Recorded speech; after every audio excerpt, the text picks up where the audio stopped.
Hello my dear friends, this is doctor Diman Jani. कैसे हैं आप सब? आई एम श्योर आप लोग ने अपनी एग्जामिनेशंस की प्रिपरेशन स्टार्ट कर दी होगी। 5 तारीख से आपके एग्जामिनेशन है और पहला ही पेपर बिजनेस इकोनॉमिक्स का है। बहुत सारे क्वेश्चंस, बहुत सारी डिफिकल्टीज शायद आप फेस कर रहे होंगे और लॉकडाउन की वजह से काफ़ी सारे प्रॉब्लम्स भी आप लोगों ने फेस किए हैं, हम समझ सकते हैं।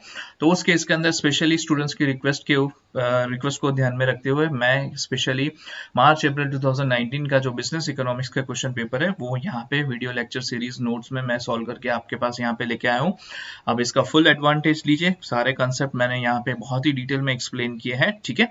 तो एग्जामिनेशन पॉइंट ऑफ व्यू से आपको ये बहुत ही काम लगने वाला है, प्लस ये इंपॉर्टेंट क्वेश्चंस भी है जिसको आप एग्जामिनेशन पॉइंट ऑफ व्यू से अंडरस्टैंड कर सकते हैं। और अपने फ्रेंड्स के साथ भी ये लिंक शेयर कीजिएगा ताकि उनको भी एग्जामिनेशन में हेल्प हो सके, ठीक है। चलो, तो सबसे पहला क्वेश्चन हम यहाँ पे जो ऑब्जर्व कर रहे हैं कि what is meant by the marginal cost and the marginal revenue. तो देखो, मार्जिनल रेवेन्यू का मतलब क्या हुआ? It is a revenue, marginal revenue is the amount of revenue one could gain from the selling an additional unit.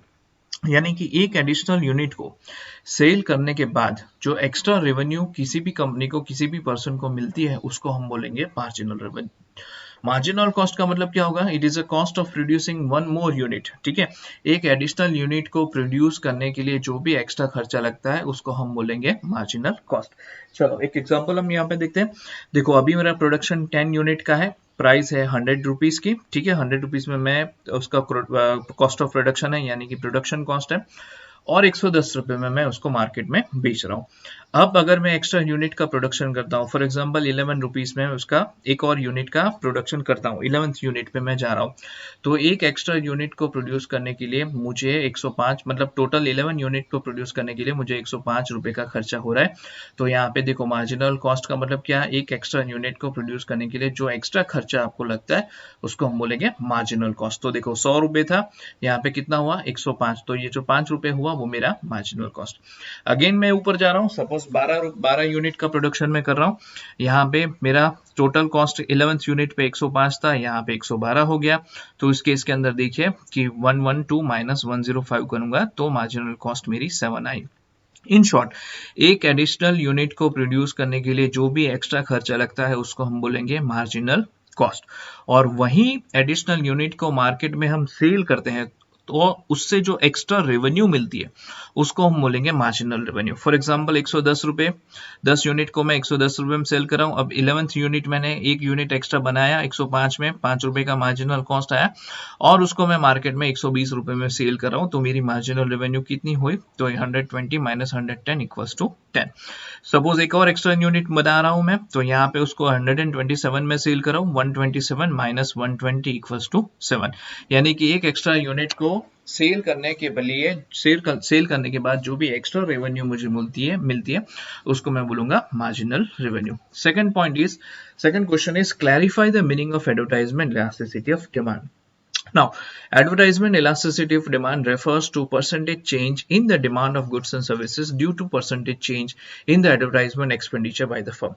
यानी कि advertisement expenditure जो company अपने प्रोडक्ट्स को सेल करने के लिए करती है, अगर उसमें कंपनी किसी भी तरह का चेंज लाती है, प्लस करती है, माइनस करती है, उसका डायरेक्ट इम्पैक्ट अगर कंपनी के सेल्स पे आता है तो उसको हम बोलेंगे advertisement elasticity of demand. Let's say for example, पहले मेरी कंपनी का एडवर्टाइजमेंट एक्सपेंडिचर था 10,000, जिसमें मेरे प्रोडक्ट की डिमांड फॉर एग्जांपल 100 यूनिट थी। अब अगर मैं अपना एक्सपेंडिचर 15,000 करता हूँ, 5,000 से इंक्रीज करता हूँ, तो मेरे प्रोडक्ट की डिमांड 120 हुई, यानी कि मेरे प्रोडक्ट की डिमांड कितनी इंक्रीज हुई? 20 यूनिट। अब अगर 15,000 से एक्सपेंडिचर इंक्रीज करके मैं 20,000 कर देता हूँ तो मेरे प्रोडक्ट की डिमांड 130 हुई। तो ये क्या इंडिकेट करता है कि जैसे जैसे मैं एडवर्टाइजमेंट एक्सपेंडिचर इंक्रीज करता जाता हूँ वैसे वैसे मेरे प्रोडक्ट्स की डिमांड कंटिन्यूस बेसिस पे इंक्रीज हो रही है। इसका क्या मतलब हुआ? There is a positive elasticity of demand. इसका मतलब ये हुआ कि जैसे जैसे मैं एडवर्टाइजमेंट एक्सपेंडिचर इंक्रीज करता जाऊंगा वैसे वैसे मेरे प्रोडक्ट्स की डिमांड इंक्रीज होती जाएगी।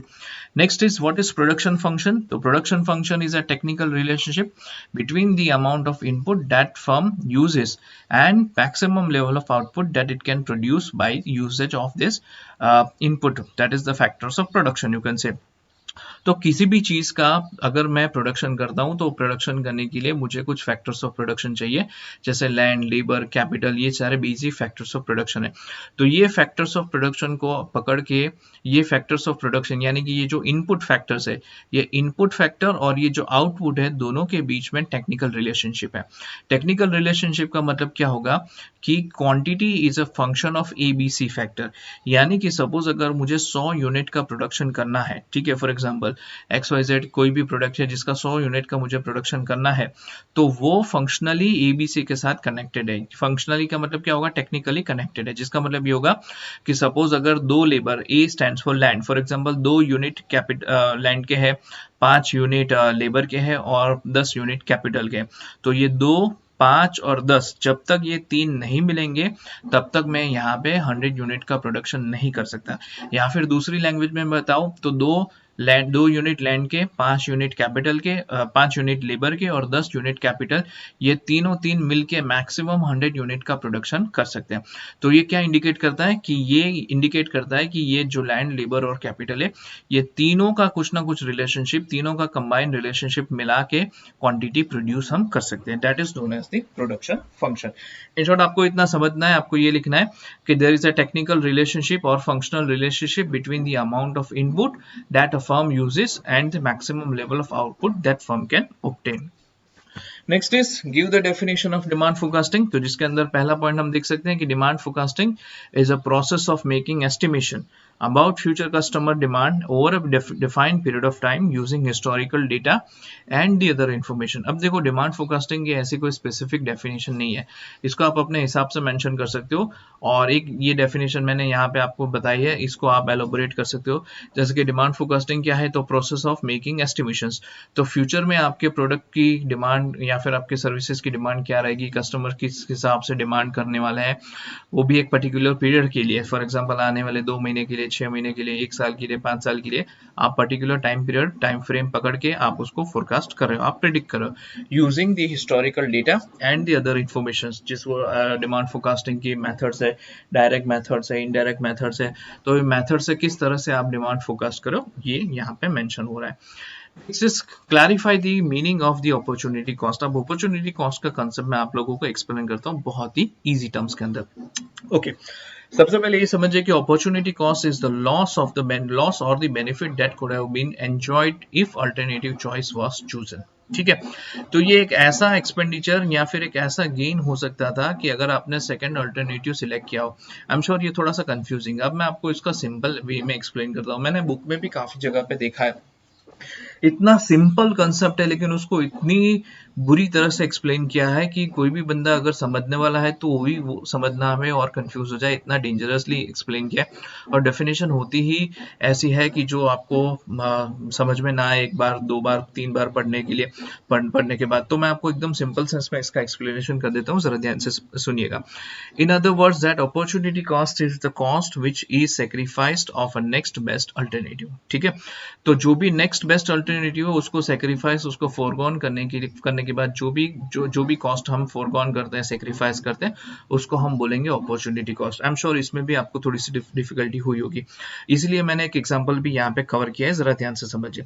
मान लीजिए मेरे पास 10,000 रुपए है, 10,000 रुपए मेरे पास प्रोजेक्ट ए और प्रोजेक्ट बी है। दो प्रोजेक्ट में से मुझे किसी भी एक प्रोजेक्ट में इन्वेस्ट करना है, क्योंकि आई हैव अमाउंट ओनली 10,000 और ये दोनों प्रोजेक्ट 10,000 रुपीज से ही स्टार्ट होंगे। तो इसका मतलब क्या होगा कि अगर प्रोजेक्ट बी में मैं इन्वेस्ट करता हूँ तो ए में नहीं कर सकता, ए में इन्वेस्ट कर रहा हूँ तो बी में नहीं कर सकता। प्रोजेक्ट ए के अंदर मुझे 7% का रिटर्न मिल रहा है, प्रोजेक्ट बी के अंदर मुझे 9% का रिटर्न मिल रहा है। दो में से किसी भी एक प्रोजेक्ट को मुझे सिलेक्ट करना है, तो मैं कौन सा प्रोजेक्ट सिलेक्ट करूंगा? तो बट ऑब्वियस आप बोलोगे सर बी में 9% है, ए में 7% है, सिर्फ रिटर्न के बेसिस पे प्रोजेक्ट सिलेक्ट करना है, तो बट ऑब्वियस है मैं 9% में सिलेक्ट करूंगा। तो ये जो 9% का रिटर्न है, इसको सिलेक्ट करने के लिए मुझे 7% का रिटर्न छोड़ना पड़ेगा। Are you getting my point? क्यों? क्योंकि मेरे पास सिर्फ 10,000 रुपीज ही है और ये 10,000 रुपीज अगर मैं बी में इन्वेस्ट करता हूं तो मैं ए में इन्वेस्ट नहीं कर सकता, क्योंकि सिर्फ 10,000 रुपीज ही है। ठीक है, तो 9% को रिटर्न को अचीव करने के लिए मैंने 7% के रिटर्न को छोड़ दिया। That is this 9% is the best option और ए का जो 7% है that is the next best option.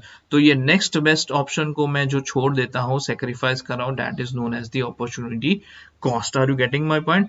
10,000 के ऊपर 9% रिटर्न यानी कि 900 रुपए का रिटर्न लेने के लिए मैं 700 रुपए का रिटर्न जो छोड़ रहा हूँ, जिसको मैं बोलूंगा opportunity cost. I am 100% sure कि आपको ये कंसेप्ट समझ में आ गया होगा।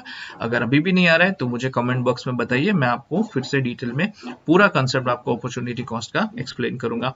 Thank you so much. और नेक्स्ट जो वीडियो आ रहा है उसके अंदर क्वेश्चन नंबर 2 मैं कवर कर रहा हूँ, जो explain in details roles and responsibilities of managerial economics 13 marks में पूछा गया था। एंड उसके ऑप्शन में जो क्वेश्चन है, explain the determinants of demand 7 marks का, explain various types of elasticities of demand with the help of diagram, वो भी मैं आप लोगों को एक्सप्लेन करूंगा डायग्राम के साथ। और आप सबसे रिक्वेस्ट है कि ये वीडियो अपने फ्रेंड्स के साथ भी शेयर कीजिए ताकि उनको भी एग्जामिनेशन में कुछ मदद मिल सके। Thank you so much.